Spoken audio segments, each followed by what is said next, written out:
Natalie stops being hysteric and sits back in the car seat and just lets everything sink in. She doesn't understand why the blood is tasting so good right now, but she knows she wants more. And as odd as it may look like, she looks at her thighs, that I assume also are pretty covered in blood. Assume she's covered from head to toe. And she runs a finger up her thigh and puts it in her mouth. And then she does it again. And then again.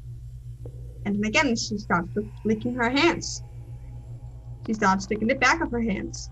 Her arms. Sasha, you're still in the car. You're directly behind Natalie.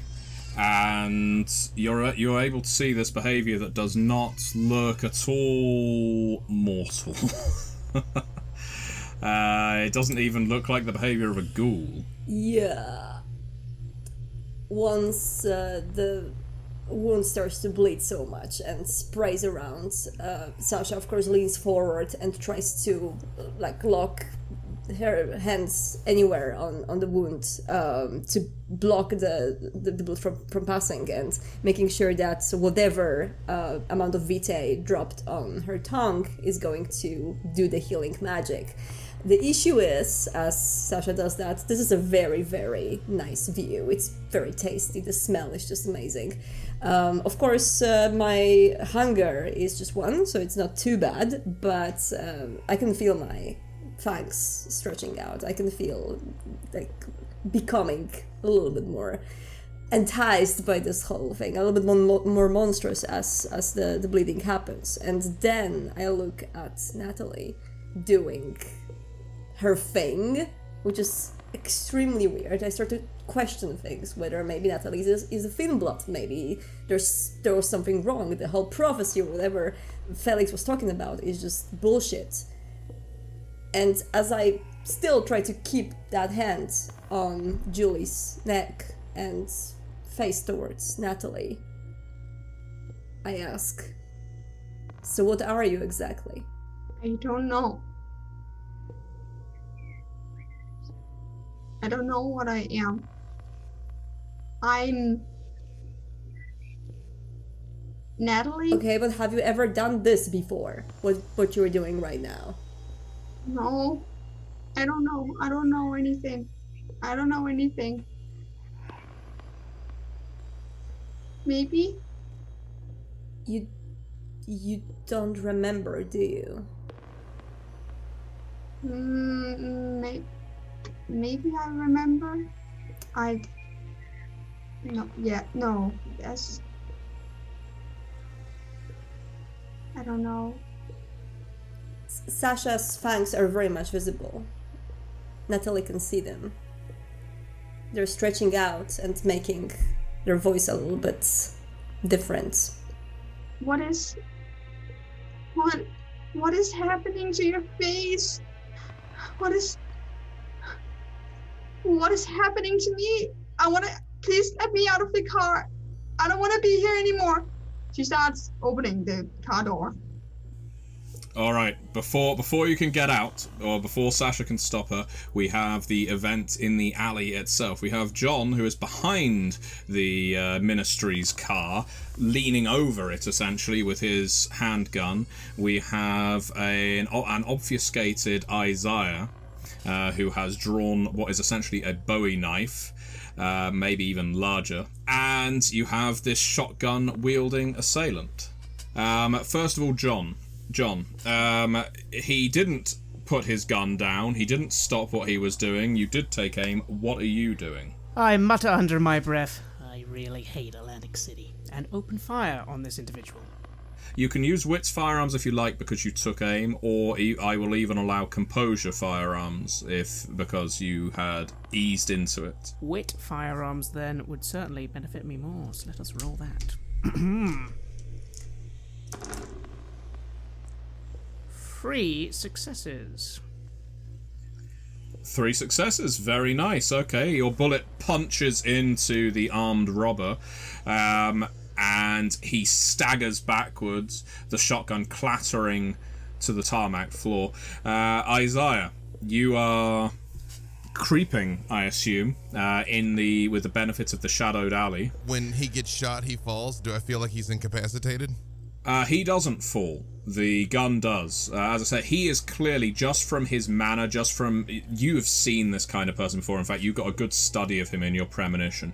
Dilation of his pupils, the twitchiness of his face. He is clearly hopped up on something, and he is not just going to fall from a single bullet.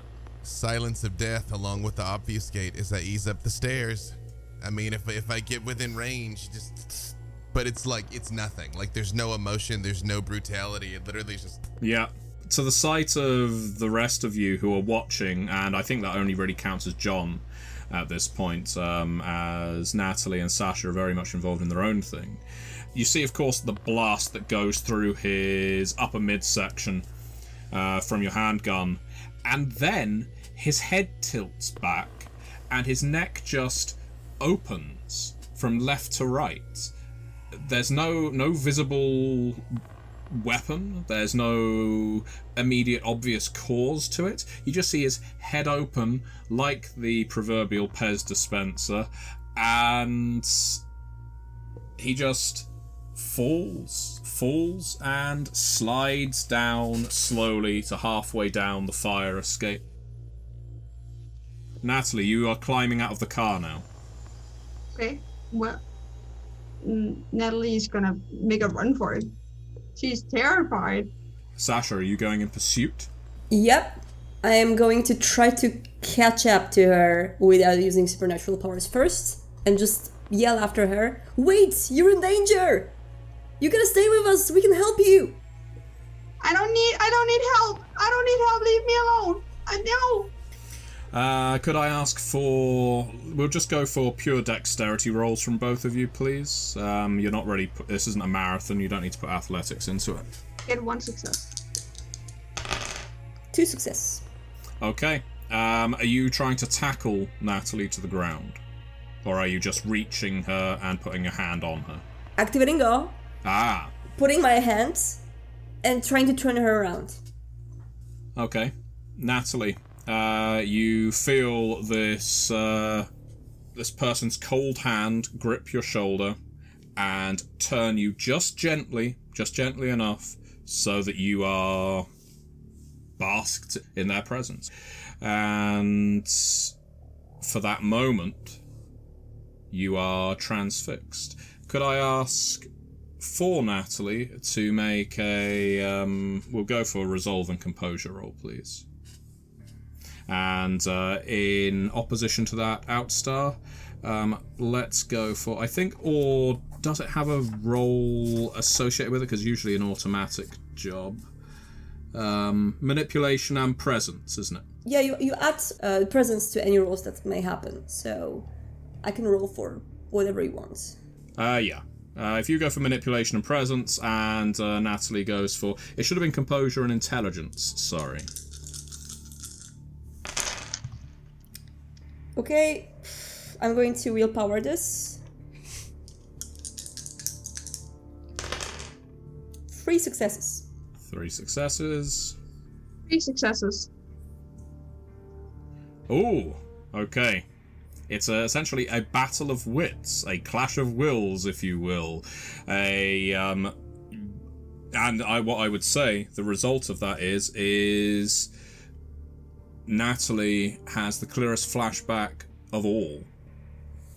You, for a moment, see your sire, Sammy G, there, where Sasha is standing. You see the way that he would use his powers to manipulate you, to bewitch you, to transfix you, and how you despised it, how you loathed every centimetre of the man, but you were always helpless to resist it.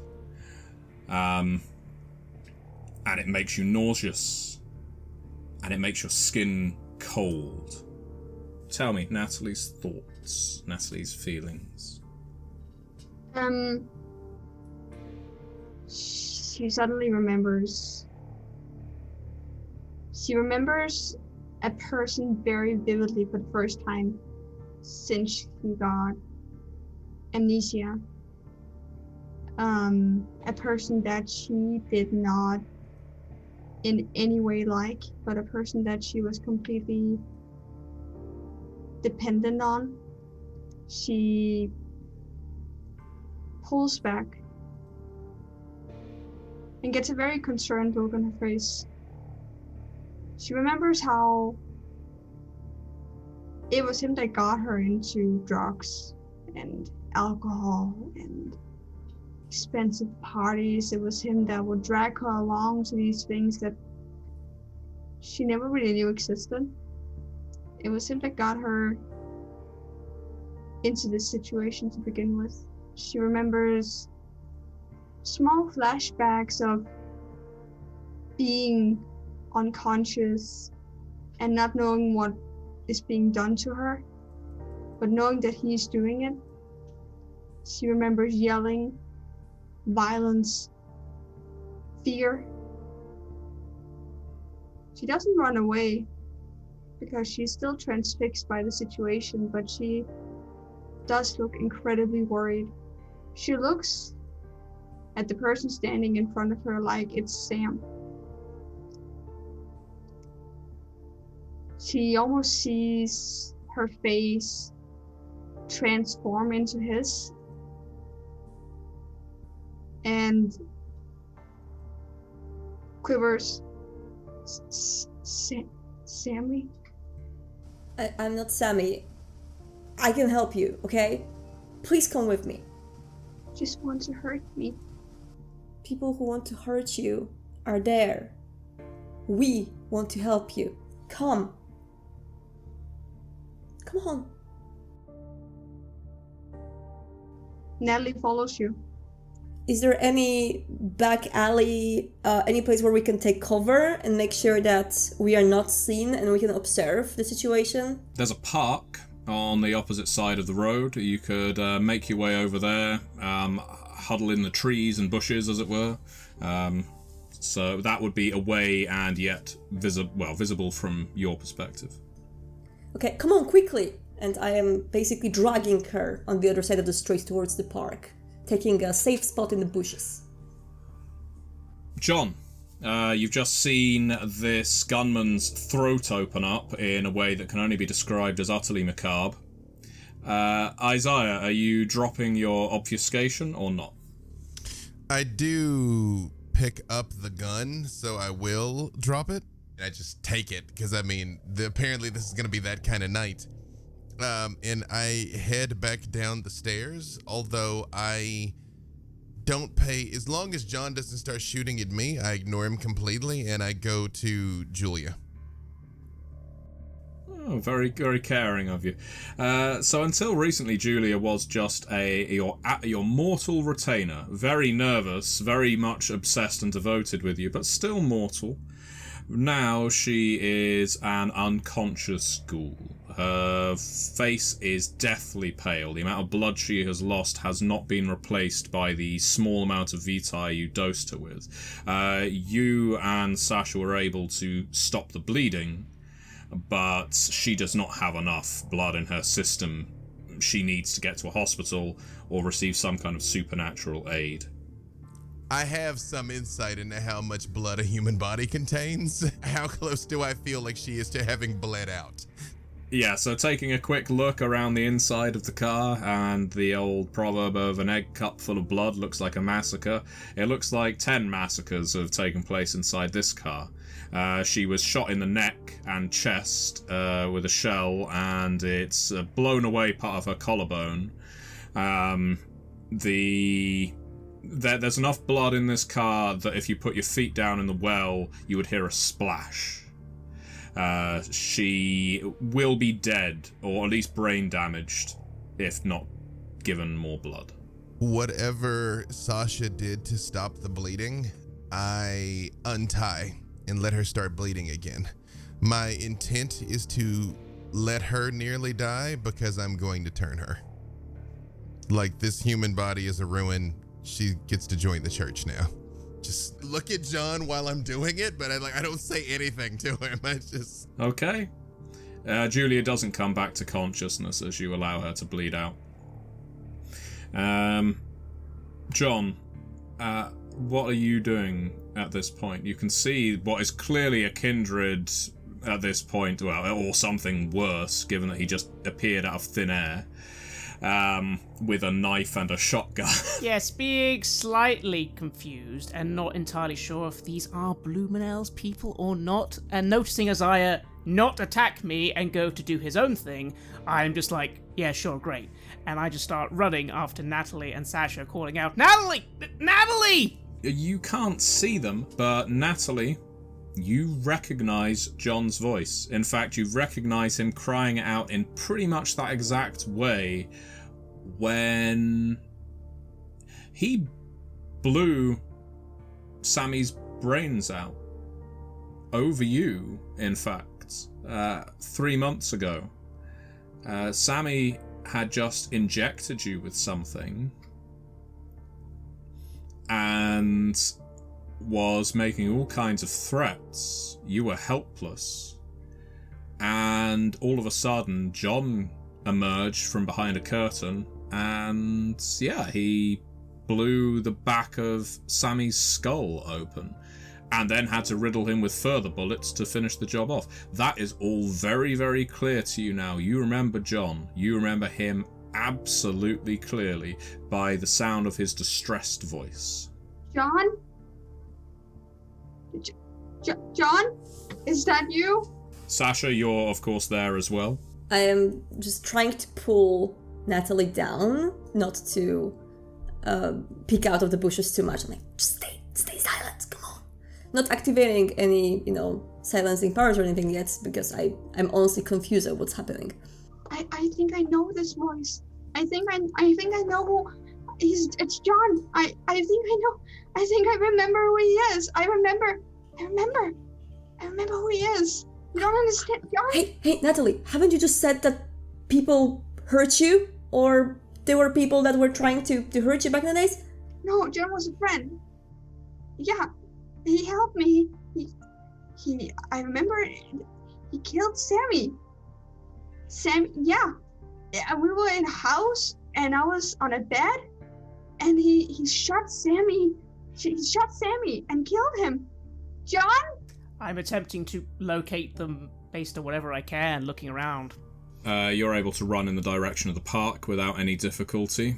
It's more the question of whether Sasha tries to keep Natalie from you. Isaiah, the embrace is surprisingly quick, bloody, and perfunctory. This isn't, you didn't ever have the conversation with Julia of one day I might turn you. She was always a mortal researcher, who was absolutely obsessed with you because of your charm, your knowledge, but she's unconscious, she's out of blood, and it's just a case of dosing her up again. I realize this is not normally our way, but needs must be done. I give her 2 points worth of my blood. I'm not going to make you roll, because as you do so, the low amount of vitae in her system makes her eyes spring open.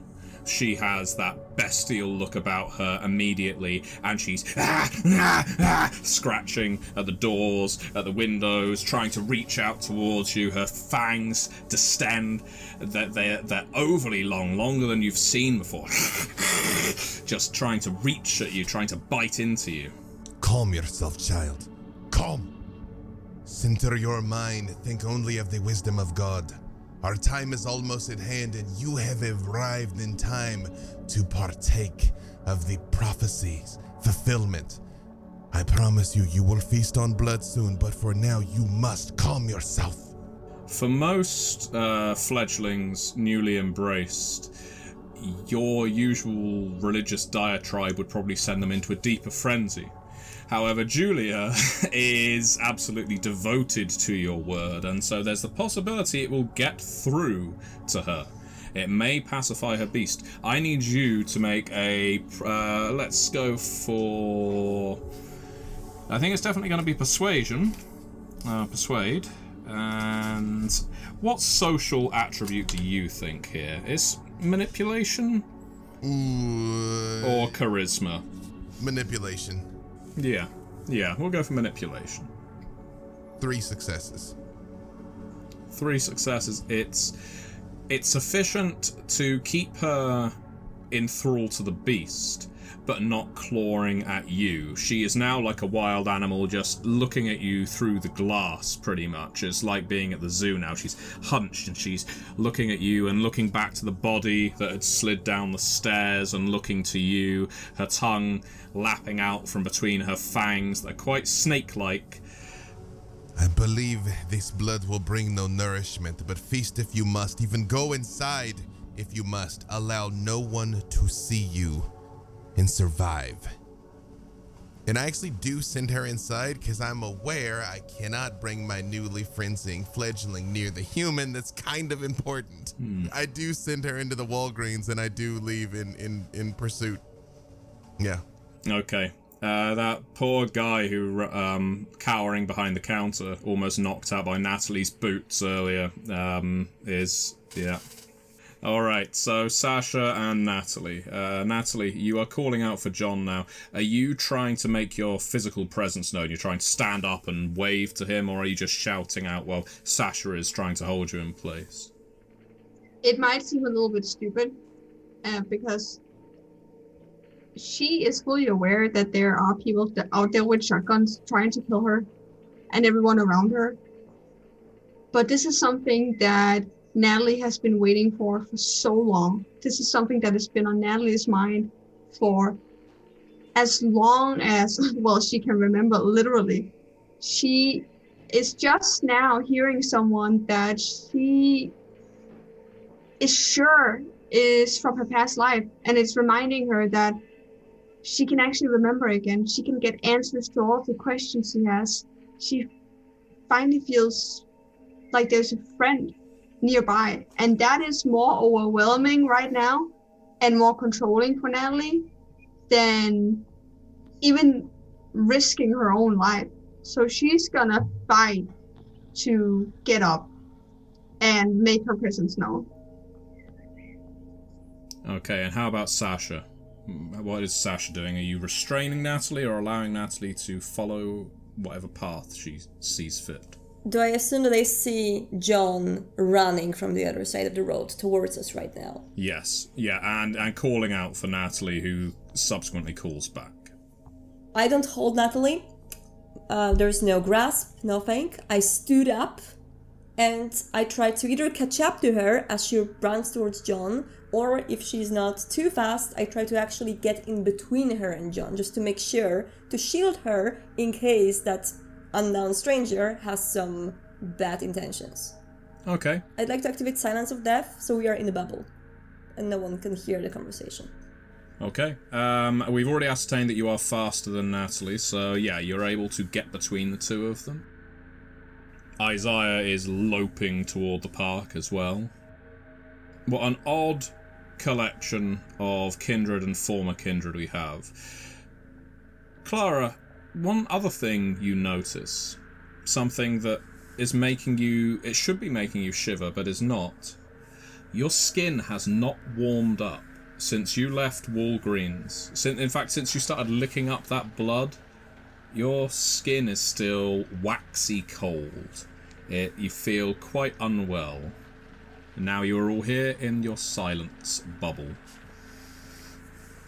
I look around, gun ready, but I do not raise it, and I just look at Sasha, I think, first, and then probably just catch Isaiah if he's just heading over, and just go, look, you two, if you ain't with Blumenau or not, I don't care, but cops are gonna be in this situation in like 5 minutes, so do we really want to talk out here?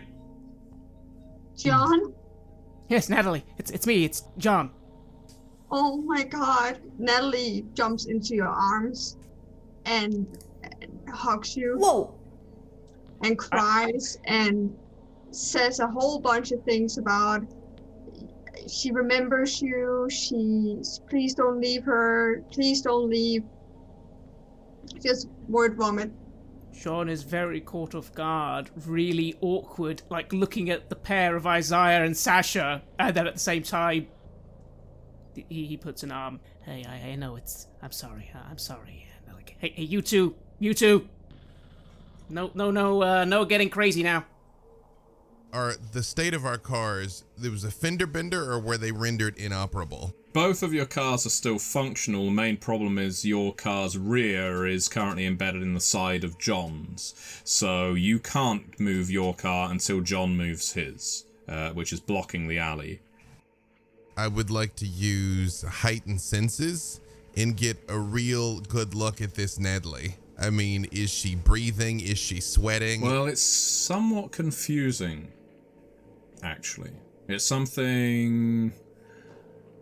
She's definitely not dead, but she seems like she soon will be. Her heart rate is incredibly slow. And yeah, there are beads of sweat on her forehead, as if she were entering a fever. She looks cool, her breathing is slowed, and based on your knowledge of people and medicine and so forth, someone like this is on the verge of passing out. You could mistake her situation for being similar to Julia's in the sense of blood loss, except she has no wounds. In fact, she does have blood on her, but it's just the blood she was unable to reach with her tongue. I've put the knife away. I'm carrying the shotgun, but I'm kind of carrying it in the middle, like, not like I'm about to shoot somebody. I look right at her in our language.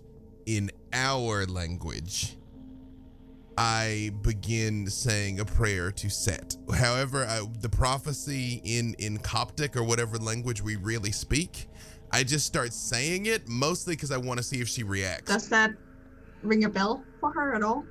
Not in the least. As far as you're concerned, there is a man you've never met before who is chanting, singing almost, in a language that sounds somewhere between Greek and Egyptian, Turkish, somewhere around there. You're not a linguistics expert by any means, but it has that Eastern Mediterranean feel to it. But yeah, you don't understand the words, and frankly, the entire scene is a little intimidating. You can hear sirens now. I mean, that's a fast response time for Atlantic City, but you can still hear sirens. Okay. We should probably depart this place, yes. We have a conversation in our common language to be had, so let's head deeper into the park and talk, okay?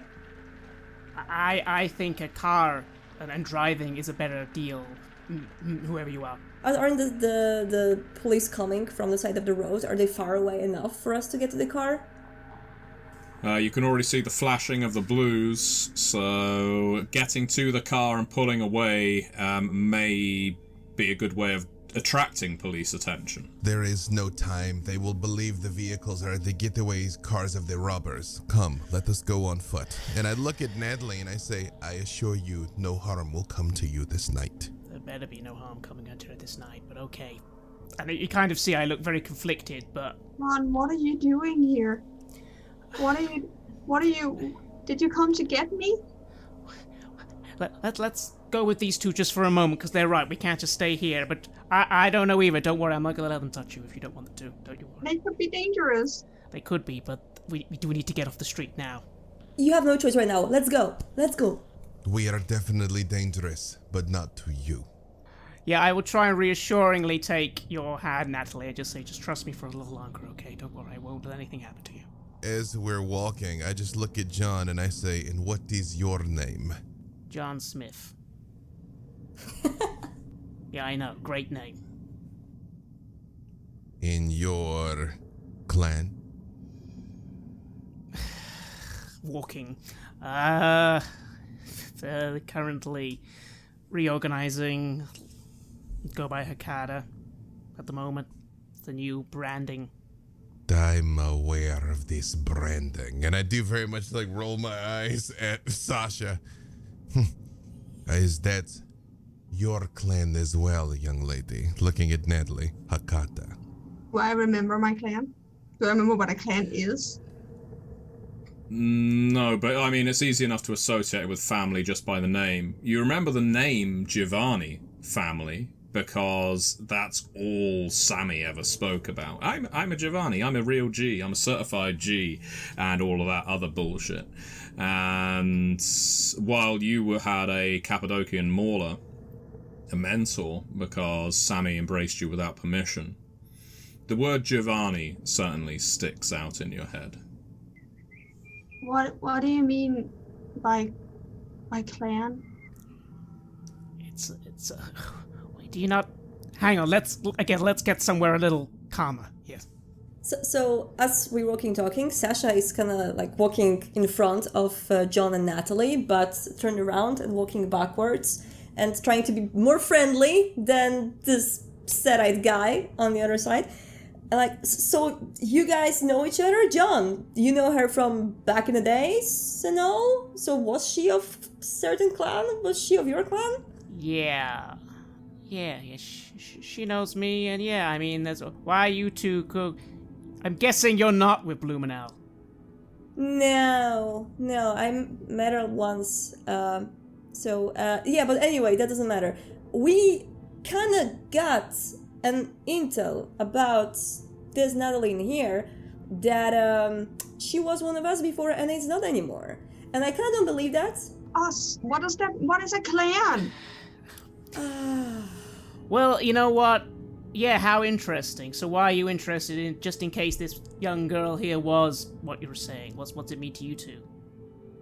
Come on. We are all kindred, right? And we don't really hear about situations like this very often. Isn't that super freaking interesting? Why wouldn't we not care? Well, yeah, but as you can see, she's just a normal person, so I don't know what she's Natalie sorry. stops and she crosses her arms and says, I'm not going further before you tell me what is going on. So, Mr. Smith, you are telling me she was a kindred and is now no longer? I give Natalie a look, and I just look at Isaiah. I got no idea what she is right now, but maybe last time I saw her, yeah, she was one of us. Are you, and I look at Natalie, I'm like, are you an adherent of the path of Golconda, enlightenment? No, stop with the weird talk. Tell me what a clan is, and tell me what is going on. Tell me what being a part of us means. I need some answers before you get anything. Wait, Natalie, don't you remember? What's wrong? Are you okay? What do you mean? I don't remember anything. Clara, could you make we'll go for a pure stamina roll, please. 1 success. Okay, that means you have time to feel it coming. You suddenly feel a rapid, spiking, shooting pain running from about your middle fingertip on your left arm all the way up and bolting into your chest. A sudden, rapid cardiac arrest that leaves you clutching at the side of your arm. It overwhelms you. You presumably fall to your knees. The pain is such, and it sends blinding lights into your eyes. Everything is flooding back now. Everything in a rapid slideshow, a boom, boom, boom, boom, of the last 3+ months of since the time you were embraced, the events that took you to Atlantic City, the events in Atlantic City, the death of Sammy G, which you had already remembered, you being taken in by this man named George at the Luxembourg house, him drawing your blood. he and some of his cohorts occasionally joining you in communal prayer around your bed, which always seemed that none of the prayers were prayers you'd ever heard of before.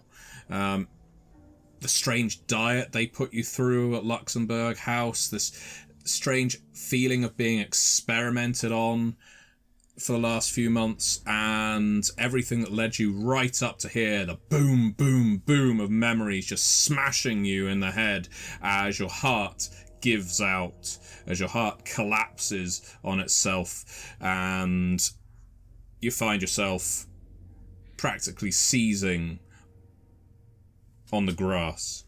Knowing what I know about the prophecy, do I feel like either letting her die is what that needs to happen now, or does she need to be re-embraced as one of us to be the thing that is going to bring Set back? On that subject, the prophecy is sadly unclear. All it says is that Set will return in the body of a mortal.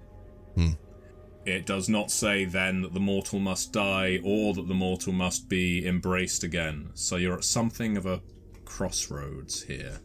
When she falls to her knees, Isaiah doesn't flinch at all. He's just watching. Like, I mean, is this like, is it happening? Is this the ecstatic thing? Like, is it time? But he doesn't like try and help her in any way. He's just like, Sasha is just standing over Natalie and looking down and looking at John with very positive expression. What's happening? What's happening to her? I don't fucking know. I bite down into my wrist, spilling blood, and I say, okay, go, Natalie, drink this. It will help. It has to help. It gotta help. It must help. Drink, quickly. before he actually puts it over her mouth, I don't force him, but I do just put my hand in the way. Whatever she is, you do not know what effect this will have or what she might become.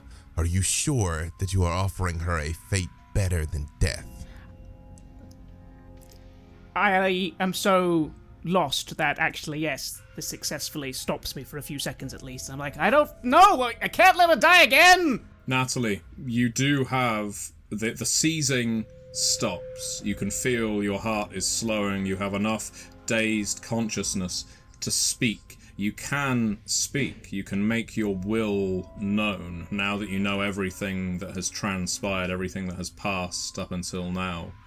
And you see John lowering his wrist towards you. You see Isaiah temporarily halting it. You see Sasha staring in awe at this scene that is taking place. You can hear in the dim distance gunshots going off, although you're not entirely certain why. And there you are almost certain that you're dying. Natalie doesn't say anything, but she does look around. She looks at each of the persons standing over her, discussing and yelling, and she remembers everything.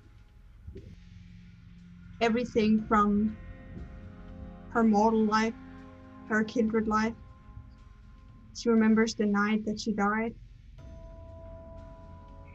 She remembers the time after. She now understands why she had so many visitors. She understands all the experiments done on her. She understands the entire thing. Her eyes finally shift to John. And she smiles. She tries to smile. And says, "Are you sure?" No, but I can save you. If you just say yes, I'll save you. I'll save you, Natalie. This time, I swear. But is it right? I don't know. What's gonna happen? Don't have time. Just drink. Do it. I'll take responsibility. I'll take all the responsibility, I promise. Natalie opens her mouth. I begin trying to feed her my blood. As Natalie dies, She is, for better or worse, reborn again, twice embraced as a member of Clan Hecata.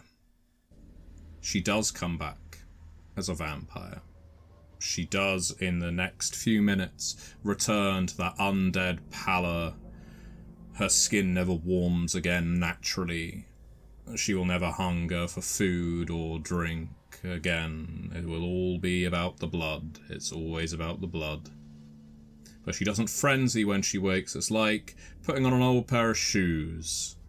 It's like waking back up into how she was before this bizarre experiment took hold of her life and changed it just temporarily. You can rise to your feet again, Natalie. Natalie rises to her feet. She brushes off her clothes, looks around. It tastes the same. It tastes like I remember.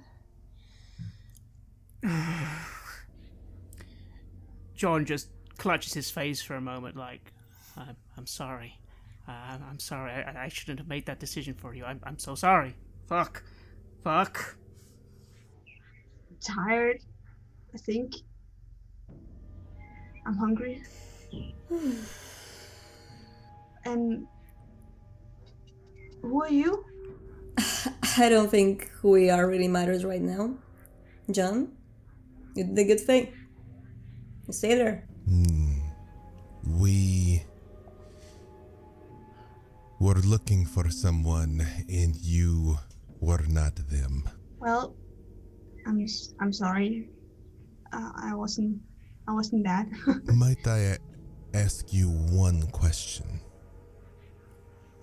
How did you come to be in such a state? Who has done this to you? I'm not quite sure, but Sammy G, he was the last person I remembered before I died. Kind of. John, haven't you mentioned that you dealt with the Sammy guy? Yeah, but there's a lot of other people back in New York who probably gotta want both our heads at the moment. I don't know. I don't know. I think we need to go soon, though. Sasha takes their wallet from the pocket again. There's one last receipt in there for some Starbucks coffee of all things. And on the back of it, they just note twice the same phone number, then tear it apart and give it to both. If you remember anything of what happened in between then, Sammy then, and now, we can pay you hefty for that information. Whenever you remember, it's for you. And then I just do 2 pats on Alice's back and turn around and go away. Yes, we should. Wait. I have a little bit of money somewhere safe. We could use getting out of here. I don't know if you know the city, but Blumenau will soon have people here. They're not gonna let us go. Alright, you can call it my haven, but it's very dirty, so, this way. I attempt to recover Julia. Like, I mean, if there's like a SWAT team at the Walgreens, it is what it is. But I mean, if between Unseen Pastures and Silence of Death, I do try and go in and get her out. Well, there's a few things that happen. When you arrive back at the Walgreens, or at least a safe distance from it, you can see that 3 squad cars have arrived and more are probably on the way. Getting in and getting out is not going to be easy, and there's already been a gunfight. Whether Julia was caught up in it or not, you don't know, but she doesn't appear to be around. That may mean she's Ash, it may mean she has dashed off into the night. As far as John and Natalie, I assume the 2 of you don't stay in Atlantic City for long, even with Sasha's kind offer of a haven. Do you have anywhere in particular that you wish to go? Are the 2 of you going to depart the city together? I think initially I'll just try and get us out of the city, and then when we're out, I'll just look to Natalie and I'll inform her of the situation, that New York, they wanted you dead or back. I'm not doing anything you don't want to do. I burned those bridges. The West Coast sounds very appealing. What about you, Natalie? You happy to go with John, where he takes you? Ellie doesn't really have anywhere else to go, I guess. She's gonna try to come in contact with her adoptive sire. She might not be successful. You are able to reach the man, and in his usual way, he's taciturn and stoic. I heard that you were departed. I'm glad that you are not. Once you find a place to rest your head, I will come and find you. I have many questions to ask of you, my daughter. Yeah, I have many questions too. And as for our two ministers, or rather our Setite and our minister, it isn't long after this event that Sasha is contacted. First by Felix, who has dropped all pretense of being a kooky old grandpa and is threatening to rain down blood, quite literally, when he finds you. But then you were contacted by Blumenau, or Blumenau's people, and asked, invite that Setite back to the city, for we need to discuss business. The business subsequently discussed in epilogue form has George Price, who was at the Luxembourg house, a Toreador, meeting with the both of you. Well, asking, what did you think of our little experiment? What did you think of it? Would you like to do it again? Would you like to replicate it? This was just our first try, but we know the ingredients now. We know that you're interested, so maybe we could pool our resources and make an omelette out of these eggs. What do you think, Mr. Ali? We do have a vested interest in the swinging door between life and undeath. It would be advantageous to cooperate, yes. I have the biggest interest in Isa paying Felix, as he promised. But secondary, I do have interest in that as well.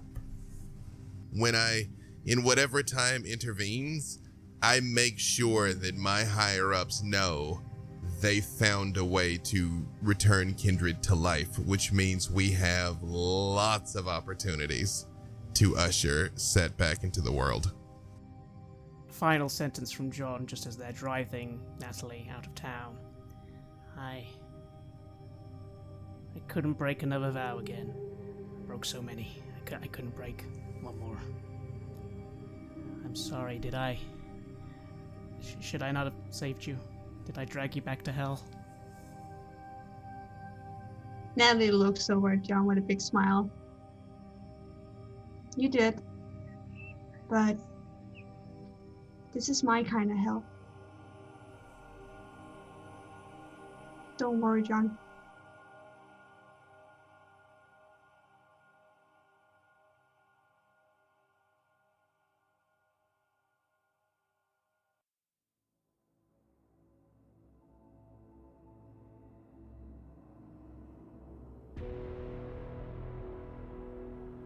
You have listened to an episode of Red Moon Roleplaying, where we play the scenario Return to Atlantic City for Vampire the Masquerade 5th edition. Our storyteller was Matthew Dawkins, with Craig being joined by B. Dave Walters, Outstar, and our dear friend Clara Herbal. Return to Atlantic City was originally streamed at Onyx PathCon 2021. Part of the profits from Onyx PathCon went to the Bodhana Group, which is a non-profit that advocates the use of tabletop gaming as a directed, therapeutic, and clinical practice that can benefit personal growth as well as enhance social and educational services to individuals and families. You can check this great cause out at thebotanagroup.org, and you can find a link in the show notes. The music was made by Atrium Carceri and was used with permission from Cryochamber. Check them out at cryochamber.bandcamp.com or their YouTube channel for more music for your gaming table. We'd like to give massive thanks to our champions of the Red Moon: Martin Heuschober, Nastasia Raulerson, Simon Cooper, David, Julia, Camilla, Ludwig Manford, Bob Lange, and Julián for their generous support. And we would of course also like to thank all of our other patrons. Without your support, this show would not be possible. If you want to support our work, please check us out on Patreon. You can get access to bonus campaigns for Cult of Divinity Lost and Coriolis there, as well as get early and raw access to all of our recordings. You can also hear your name read on the show as a champion of the Red Moon, as well as play Cult with us. Most importantly, that support is what keeps the show going, so do check us out there. Thank you again for listening, and remember, death is not the end.